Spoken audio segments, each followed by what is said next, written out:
మన ప్రభువును రక్షకుడైన యేసుక్రీస్తు పరిశుద్ధ నామమున ప్రియమైన సంగమని బిడ్డలారా, మరి కాల సమయం దేవుని వాక్యాన్ని ధ్యానిస్తున్న ముందుగా ప్రార్థన చేసుకున్నాం. ప్రార్థన.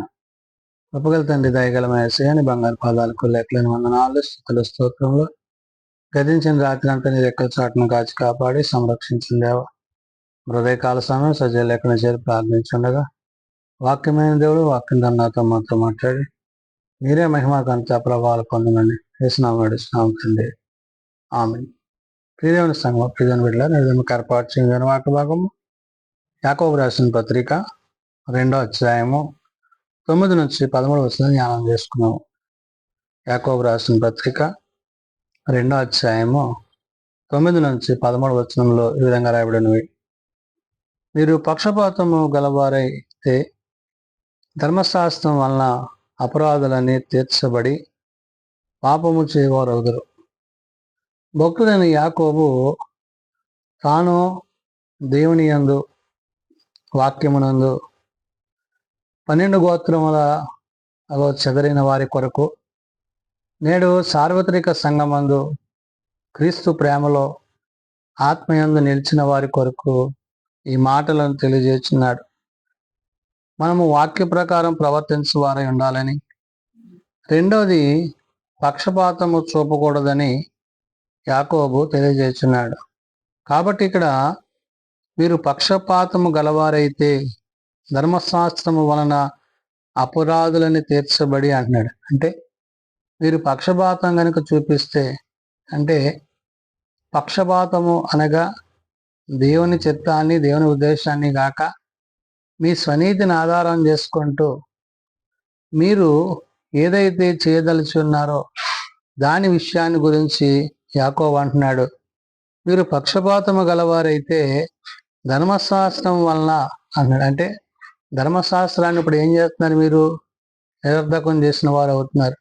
ధర్మశాస్త్రం వల్ల అపరాధులని తీర్చబడి పాపము చేయవారు అవుతారు అంటున్నాడు.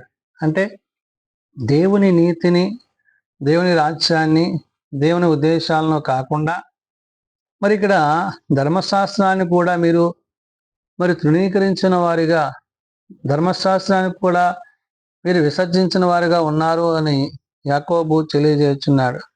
అంటే ఈ పక్షపాతము చూపించుట అనేది అది వ్యక్తిగతమైనదిగా, లోక సంబంధమైనదిగా యాకోబు గుర్తు చేస్తూ, ఎవడైనాను ధర్మశాస్త్రమంతయు గైకొనియు ఒక ఆజ్ఞ విషయంలో తప్పిపోయిన ఎడల ఆజ్ఞలన్నిటి విషయంలో అపరాధి యగును అంటున్నాడు. అంటే ఆజ్ఞాతిక్రమం పాపం కాబట్టి ఆ పాపాన్ని గురించి ఇక్కడ యాకోబు చెప్తున్నాడు.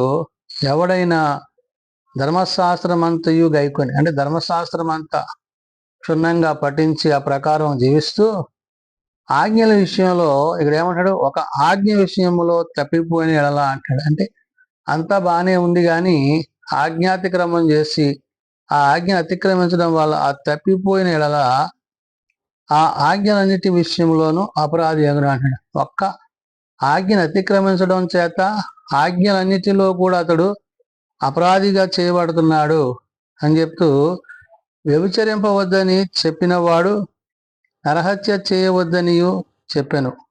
కనుక నీవు వ్యభిచరింపకపోయినను నరహత్య చేసిన ఎడల ధర్మశాస్త్ర విషయంలో అపరాధివైతివి అన్నాడు. అంటే దేవుడు తాను చెప్పిన దానిని, తాను చేసేదాన్ని నీవేం చేస్తున్నావు అంటే విసర్జిస్తున్నావు. ఎప్పుడైతే నీవు ఆజ్ఞాతిక్రమం చేశావో, ఎప్పుడైతే నీవు దేవుని యొక్క చిత్తాన్ని గాక, దేవుని ఉద్దేశాన్ని గాక, మరి ఇక్కడ నీవు ఆజ్ఞను కూడా తిరస్కరించిన వాడు విన్నావు కాబట్టి మరి ఆజ్ఞను గురించి ఇక్కడ చెప్తున్నాడు. ఏమని? వ్యభిచరింపవద్దని చెప్పిన వాడు నరహత్య చేయవద్దని చెప్పాను అంటాడు. వ్యభిచరించవద్దని చెప్పిన ఏదైతే ఉన్నదో దాన్ని ఆధారం చేసుకుని నరహత్య చేయవద్దని కూడా చెప్పాను. గనుక నీవు వ్యభిచరింపకపోయినను నరహత్య చేసిన ఎడలా అంటాడు. అంటే వ్యభిచరింపకపోయినా నువ్వు నరహత్య చేసిన ఎడలా ధర్మశాస్త్ర విషయములో అపరాధివైతివి అంటున్నాడు. ధర్మశాస్త్రంలో నువ్వేమవుతున్నావు? అతిక్రమించిన వాడు అవుతున్నావు. కాబట్టి ఇక్కడ నీవు దేవుని యొక్క జ్ఞానాన్ని, దేవుని యొక్క ఉద్దేశాన్ని, ధర్మశాస్త్రాన్ని విడిచిన వాడుగా నువ్వు విసర్జించిన వాడుగా ఉంటున్నావనే విషయాన్ని యాకోబు గుర్తు చేస్తున్నాడు. కాబట్టి స్వాతంత్ర్యము ఇచ్చు నియమము చొప్పున తీర్పు పొందబోవు వారికి తగినట్టుగా మాట్లాడుడి, అలాగునని ప్రవర్తించుడి అంటాడు. అంటే దేవుడు నీకు ఏదైతే స్వాతంత్ర్యాన్ని, అంటే దేవుడు ఏదైతే నీకు ఆధిక్యతనిచ్చాడో ఆ ఆధిక్యతను నువ్వేం చేయకూడదు, పోగొట్టుకోకూడదు. అందుకనే నీతిని న్యాయాన్ని వెదికి ఆయన నీతిని అనుసరించి, ఆయన సత్యమును అనుసరించి, ఆయన ఉద్దేశమును అనుసరించి నీవు జీవించినప్పుడు దేవుని చిత్తములో, దేవుని ఉద్దేశములో నువ్వేమవుతావంటే ఆయన నీతిని నెరవేర్చిన వాడు అవుతావు. అంటే పక్షపాతం చూపకుండా, స్వనీతిని ఆధారం చేసుకోకుండా, క్రీస్తు ప్రేమ యందు నీవు ఎట్టివాడవై ఉన్నావనే విషయాన్ని యాకోబు గుర్తు చేస్తున్నాడు. అందుకనే స్వాతంత్ర్యము ఇచ్చు నియమం చొప్పున తీర్పు పొందబోవు వారికి తగినట్టుగా మాట్లాడుడి అంటున్నాడు. అంటే దేవుడు నీకు ఇచ్చిన స్వాతంత్ర్యాన్ని, దేవుడు నీకు ఇచ్చిన ఆధిక్యతని నువ్వు విస్మరించక, విడిచిపెట్టగా, నీవు దేవుని నీతి కొరకు, ఆయన రాజ్యం కొరకు మొదట జీవించాలి. అందుకనే ప్రభు చెప్పారు, మొదట నా నీతిని, నా రాజ్యాన్ని వెతకమన్నారు. అంటే మనము వెతికేది అది మనలను నిత్యత్వానికి నడిపించేదిగా ఉండాలి.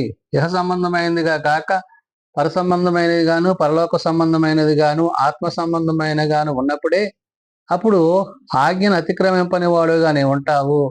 ఆజ్ఞ అతిక్రమించడం ద్వారా నీవు దేవుని నీతిని నెరవేర్చలేవు అనే విషయాన్ని యాకోబు గుర్తు చేస్తున్నాడు. కాబట్టి అంటున్నాడు, కనికరము చూపని వాడు కనికరము లేని తీర్పు పొందును, కనికరము తీర్పును మించి అతిశయపడుదును అంటున్నాడు. కాబట్టి నీ ప్రవర్తనలో, నీ ఆలోచనలో, నీ తలంపులలో దేవుడు నీకు ఇచ్చిన ఆజ్ఞలను మేరక ఆజ్ఞానుసారంగా నడుచుకోవాలి. ఆజ్ఞాతిక్రమం పాపము, పాపంలో జీవితం మరణమై ఉంది. కాబట్టి నువ్వు మరణంలో నుండి జీవంలోనికి కొనసాగింపబడాలంటే దేవుడు నీకు ఇచ్చిన ఆజ్ఞలను గైకుంటూ, ఆయన చిత్తానికి లోబడుతూ, ఏదైతే దేవుడు నీ పట్ల ఆయన కృప చూపి ఉన్నాడో, అంటే క్రీస్తు నీ కొరకు ప్రాణం పెట్టి ఆ ప్రాణానికి తగినట్లుగా నీవేం చేయాలంటే ప్రవర్తించాలి. అంటే మన అతిక్రమాలు, మన పాపముల చేత మనం చచ్చిన వారమై ఉన్నప్పుడు మనల్ని రక్షించుటకు ఆయన తన కుమారుని క్రీస్తును పంపించి ఆయన ద్వారా మనకు రక్షణని ఇచ్చిన్నాడు. ఇక్కడ పక్షపాతము చూపకుండా అందరినీ దేవుడు ఏం చేశాడు, క్షమించాడు.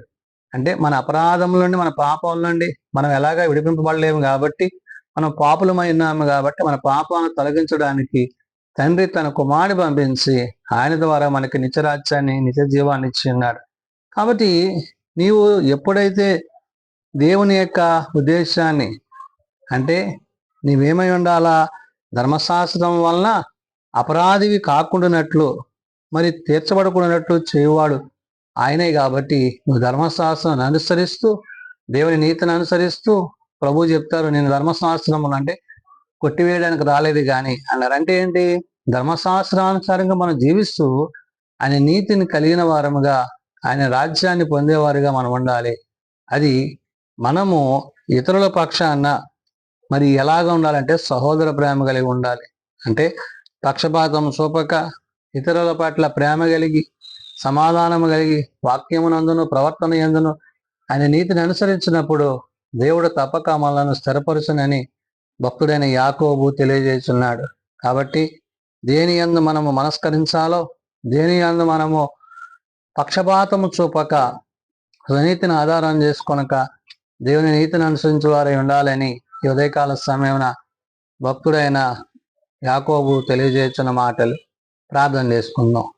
మమ్మల్ని మిక్కిలిగా ప్రేమించిన మా తండ్రి, కృపగలిగిన దేవ, అవును నాయన, పక్షపాతము చూపుట అనేది స్వార్థముతోనూ స్వనీతితో కూడినది. నీ నీతిని అనుసరించగా, నీ ధర్మశాస్త్రమును అనుసరించక అయా మేము పాపములో పడి మరణములోనికి కొనుపోబడి వారమవుతున్నాం. కాబట్టి నాయన, నీ ధర్మశాస్త్రానుసారంగా నడుచుకుంటూ, నీ ఆజ్ఞలను గైకొంటూ, నీ చిత్తం ఏమైనదో ఎరిగి జీవించుటకు మాకు నేర్పించండి.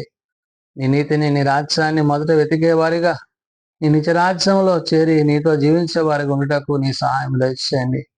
మా నిమిత్తం, మా పాపముల నిమిత్తం నాయనా నీవు శిలువయాగం చేసి మరణించి అయా నీ రక్తాన్ని చిందించి మాకు విమోచన ఇచ్చి ఉన్నావు. కాబట్టి నాయన నీ ప్రేమ యందు మేము నిలిచి నీ కృపయందు కొనసాగుటకు నీ సహాయము మాకు దయచేయండి. మేము బలహీనం ప్రభావ మమ్మల్ని బలపరచండి. మేము రోగులం ప్రభావ మమ్మల్ని స్వస్థపరచండి. మా ఆలోచనల తలంపులను నీ చిత్తమునందు నీ వాక్యమునందు స్థిరపరచుకుంటకు నీ సహాయము దయచేయండి. హాస్పిటల్స్ వద్ద ఇండ్ల వద్ద ఉన్న వారిని ముట్టి లేవనెత్తి వారికి కావలసిన స్వస్థతను ఆరోగ్యం దయచేయండి. చిన్నబిడ్డలు, యవనులు, పెద్దలు, వృద్ధులు ప్రతి వాని తరగతుల చొప్పున ఆశీర్వదించి దీవించండి. జీవం కలగని నీ మాటల చేత జీవింపజేసి ఇంత గొప్ప రక్షణను నిర్లక్ష్యం చేయక నీ రాజ్యంలో చేరి నీతో జీవించగలందులో కటి కృప దయచేయమని అల్పులమ యోగ్యులమైన మమ్మలను నీ ఉన్నతమైన ప్రేమ యందు నీ పరిశుద్ధత యందు మమ్మల్ని ప్రత్యక్షపరుచుకునే స్థితిని మేమందరము నీ వాక్యం ద్వారా కలిగినటకు నీ సహాయం దయచేయమని జీవం కలగని నీ మాట యందు జీవించటకు కటి కృప దయచేయమని నిన్న దీవులతో నింపమని యేసునామమున అడుగుచున్నాము తండ్రి. ఆమేన్. పరలోకమందున మా తండ్రి, నీ నామం పరిశుద్ధపరచబడుగాక, నీ రాజ్యం వచ్చుగాక, నీ చిత్తం పరలోకమందు నెరవేర్చినట్లు భూమి మీద నెరవేరుగాక. మా అనుదినాలను మాకు దయచేయం. మళ్ళీ అపరాధం చేసిన వాడిని మేము క్షమించున్న ప్రకారం అపరాధములను క్షమించు. శోధనలో తేకాల్సి తప్పించి రాజ్యము, శక్తి, మహిమ నిరంతరము నీవే అన్నావు తండ్రి. ఆమేన్.